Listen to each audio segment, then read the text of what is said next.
হয়, আজি গৌৰীপুৰ সমষ্টি বিধানসভা সমষ্টিৰ অন্তৰ্গত 14,816গৰাকী হিতাধিকাৰী আজি নতুনকৈ ৰেচন কাৰ্ড প্ৰদান কৰা হ'ল। এইটো সঁচাকৈ এটা ঐতিহাসিক দিন আৰু এইটো আমাৰ তৃতীয় পৰ্যায়ত আমি নতুন ৰেচন কাৰ্ড প্ৰদান কৰিলোঁ।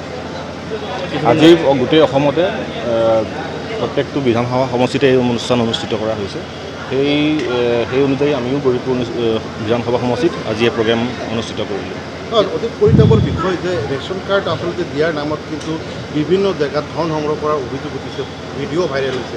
এই ক্ষেত্ৰত বিভাগীয়ভাৱে কোনো পদক্ষেপ লোৱা নাই, কি ক'ব? তেনেকুৱা ব্যৱস্থা নোলোৱাকৈ আমি থকা নাই। আমি দুই এটা দৃষ্টিগোচৰ হৈছিলে, আমি তাৰ বিভাগীয়ভাৱে আমি তাৰ তদন্ত কৰিছোঁ আৰু তাৰ ব্যৱস্থাও কৰা হৈছে। চাউথগ্ৰামাৰী যিটো আমাৰ সমবায় সমিতি এজন ডিলাৰ আনোৱাৰ নামৰ তেখেতৰ ভিডিঅ' ভাইৰেল হৈছিলে, নিউজো হৈছিল, কিন্তু তেখেতে আজিও দগ্ধ পাই আছে। মই একজেক্টলি এইটো কেছ মই নাজানিম। এইটো ফুড এণ্ড চিভিল ছাপ্লাই ডিপাৰ্টমেণ্টে হেণ্ডেল কৰিছে আৰু আমাৰ অনাৰেবল ডিচি ছাৰে এইখিনি অলৰেডি ব্যৱস্থা গ্ৰহণ কৰিছে।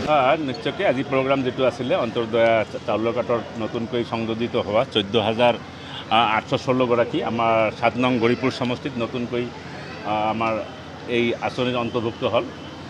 সঁচাকৈ আজি যিটো দিন আছিলে, মনমোহন সিং ডাঙৰীয়া 2013-14 চনত প্ৰথমবাৰৰ কাৰণে ভাৰতবৰ্ষৰ গৰীব দুখীয়া ৰাইজৰ কাৰণে এইটো আঁচনি লৈছিলে। এইটো ক্ৰমান্বয়ে এইটো এক্সটেনশ্যন হৈ গৈ আজি নতুনকৈ 7 নং গৌৰীপুৰ সমষ্টিত 14,816গৰাকী বেনিফিচিয়াৰী সংযোজন হ'ল। এই বেনিফিচিয়াৰীসকলে চাউল পোৱাৰ লগতে মেডিকেল হেল্পো পাব এই কাৰ্ডৰ জৰিয়তে। আৰু 2 লাখৰ তলত থকা ইনকাম থকা যিখিনি এই চাউলৰ কাৰ্ড পোৱা, ৰেচন কাৰ্ড পোৱা মানুহখিনি অৰুণোদয় আঁচনিতো অন্তৰ্ভুক্ত হ'ব। যিয়ে নহওক, এটা অভিলাষী আঁচনি, মুখ্যমন্ত্ৰীৰ ড্ৰিম প্ৰজেক্ট আছিলে। তেখেতে এইটো নতুনকৈ এই নতুন পৰিয়ালকেইটাক সংযোজন কৰি এটা নতুন দিনৰ দিগন্তৰ সূচনা কৰিলে।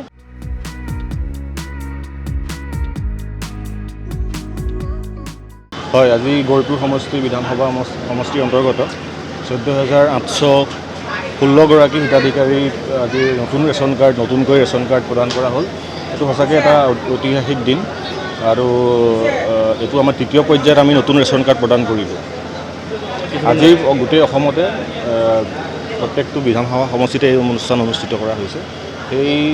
সেই অনুযায়ী আমিও গৌৰীপুৰ বিধানসভা সমষ্টিত আজি এই প্ৰগ্ৰেম অনুষ্ঠিত কৰিলোঁ। অতি পৰিতাপৰ বিষয় যে ৰেচন কাৰ্ড আচলতে দিয়াৰ নামত কিন্তু বিভিন্ন জেগাত ধন সংগ্ৰহ কৰাৰ অভিযোগ উঠিছে, ভিডিঅ' ভাইৰেল হৈছে। এই ক্ষেত্ৰত বিভাগীয়ভাৱে কোনো পদক্ষেপ লোৱা নাই, কি ক'ব? তেনেকুৱা ব্যৱস্থা নোলোৱাকৈ আমি থকা নাই। আমি দুই এটা দৃষ্টিগোচৰ হৈছিলে, আমি তাৰ বিভাগীয়ভাৱে আমি তাৰ তদন্ত কৰিছোঁ আৰু তাৰ ব্যৱস্থাও কৰা হৈছে। চাউথগ্ৰামাৰী যিটো আমাৰ সমবায় সমিতি এজন ডিলাৰ আনোৱাৰ নামৰ তেখেতৰ ভিডিঅ' ভাইৰেল হৈছিলে, নিউজো হৈছিল, কিন্তু তেখেতে আজিও দগ্ধ পাই আছে। মই একজেক্টলি এইটো কেছ মই নাজানিম। এইটো ফুড এণ্ড চিভিল ছাপ্লাই ডিপাৰ্টমেণ্টে হেণ্ডেল কৰিছে আৰু আমাৰ অনাৰেবল ডিচি ছাৰে এইখিনি অলৰেডি ব্যৱস্থা গ্ৰহণ কৰিছে। নিশ্চয়কৈ আজি প্ৰগ্ৰাম যিটো আছিলে অন্তৰ্দয়া চাউলৰ কাৰ্ডৰ নতুনকৈ সংযোজিত হোৱা 14,816গৰাকী আমাৰ 7 নং গৌৰীপুৰ সমষ্টিত নতুনকৈ আমাৰ এই আঁচনিৰ অন্তৰ্ভুক্ত হ'ল।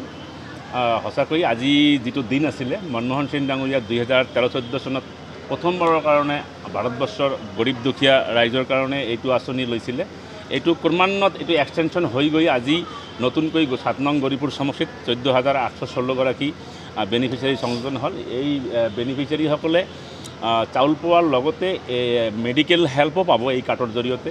আৰু 2 লাখৰ তলত থকা ইনকাম থকা যিখিনি এই চাউলৰ কাৰ্ড পোৱা, ৰেচন কাৰ্ড পোৱা মানুহখিনি অৰুণোদয় আঁচনিতো অন্তৰ্ভুক্ত হ'ব। যিয়ে নহওক, এটা অভিলাষী আঁচনি, মুখ্যমন্ত্ৰীৰ ড্ৰিম প্ৰজেক্ট আছিলে। তেখেতে এইটো নতুনকৈ এই নতুন পৰিয়ালকেইটাক সংযোজন কৰি এটা নতুন দিনৰ দিগন্তৰ সূচনা কৰিলে।